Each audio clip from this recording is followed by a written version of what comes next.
All right, everyone, let's welcome once again. This is Salute to the Sickos, and my name is Marcus, and with me today is Chris. Chris, how are you doing today?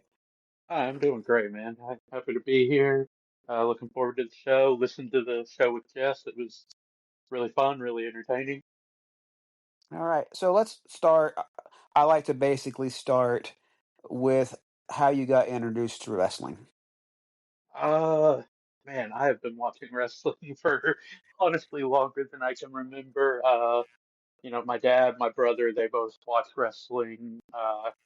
My earliest, or one of my earliest memories is actually Shawn Michaels throwing Marty Jannetty through the window on the barber shop. Mm-hmm. So that can tell you how long I've been watching.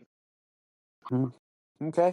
Yeah, a lot of people have remember that. I I remember it as well. So let's. I gave I gave each guest a chance to give me their personal Mount Rushmore. If you could just tell me how you go about picking it, and then go and tell me your four or five if you need five.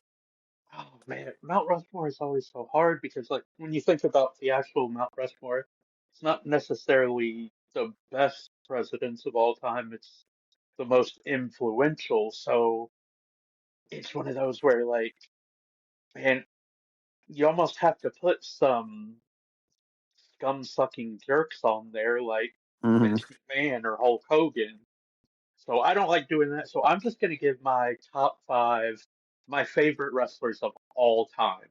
Okay. Might be controversial. Some people might not agree. Um, Shawn Michaels, Chris Jericho, Okay. Vader. Okay. That's going to be a surprise for some people, I'm sure. Eddie Guerrero, and man, that last spot is a toss-up between my three favorite kind of all-time technical wrestlers, with Bryan Danielson, Zack Sabre Jr., and Kurt Angle. Okay. I'm at this point. At this time. I'm going to give the nod to Bryan Danielson. Okay.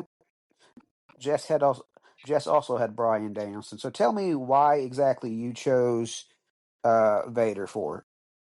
Man, I just think he's one of the greatest big men to ever do it. He had success in Japan, he had success in WCW. He would, I think he would have had success in WWF if not for some political things. But Yeah, he's I one of know. the greatest big men to ever do it. Yeah, he's had some great rivalries and great matches. Speaking of that, what's the one match that stands out to you as the greatest match you watched? I can't give you just one. I'm going to give you three. Okay. The match that really kind of cemented me as a wrestling fan, Shawn Michaels versus Razor Ramon ladder match, WrestleMania 10. Okay.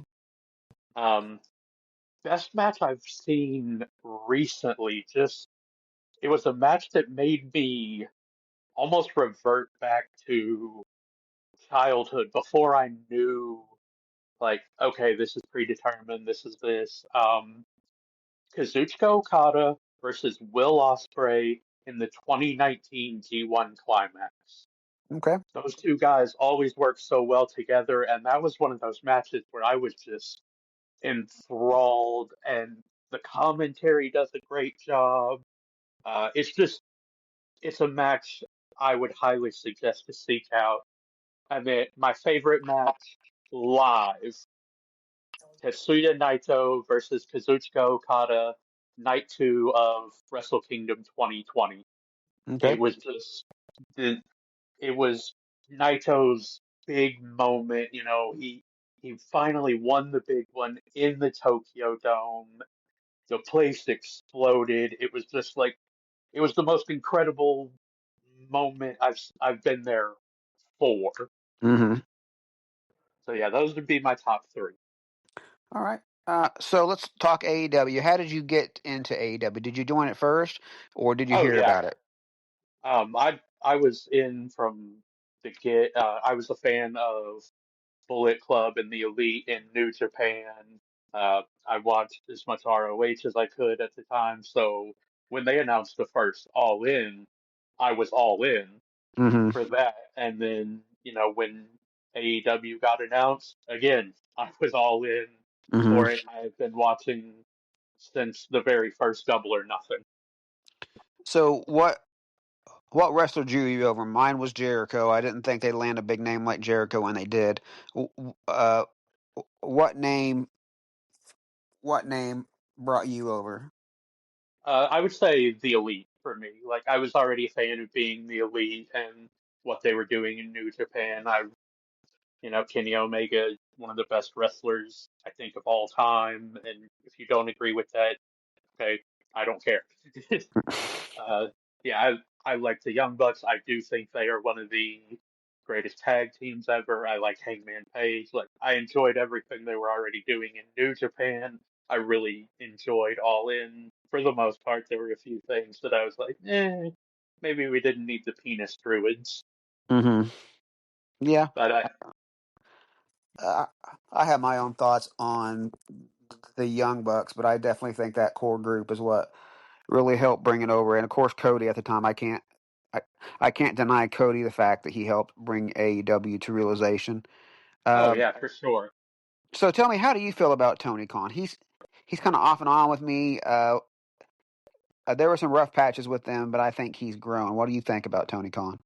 Well, I think he's one of us essentially. Like he is a wrestling fan. Like he is the guy who has watched wrestling all his life, watched as much as he can, gone to indies, like, and yeah, there have been some rough patches with his booking and, him maybe being too big a fan of certain wrestlers and things like that. But overall, I think he's doing a great job. And like, I've been to multiple Dynamite collisions, I've been to All In, and like, when Hmm. he comes out at the end of the shows or before, you can tell how genuinely excited and happy he is to be to be there to have all these fans. Like, I mean, he is a genuine wrestling fan. Hmm.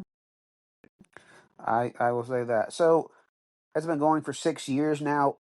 Surely you have some small critiques for AEW. What would those be? I mean, don't try to be WWE. Don't go into that game. Like, there was a time where they tried to do it, when the dark clouds hung over the locker room and things like that. I think there was a period where they tried and he realized, no, this ain't right for us. We need to be the alternative. There's still times where it's like, man, you're going a little too much, but overall, I really don't have a lot of negatives to say. I I think the women's division, he's he kind of struggles with that. It's like some Hmm. good, and then it's like he just kind of lets stuff happen and doesn't really have any clear plans. That would be probably my biggest critique is the women's division goes through periods of being creatively really great and other times where they're just kind of treading water. Yeah. Hmm.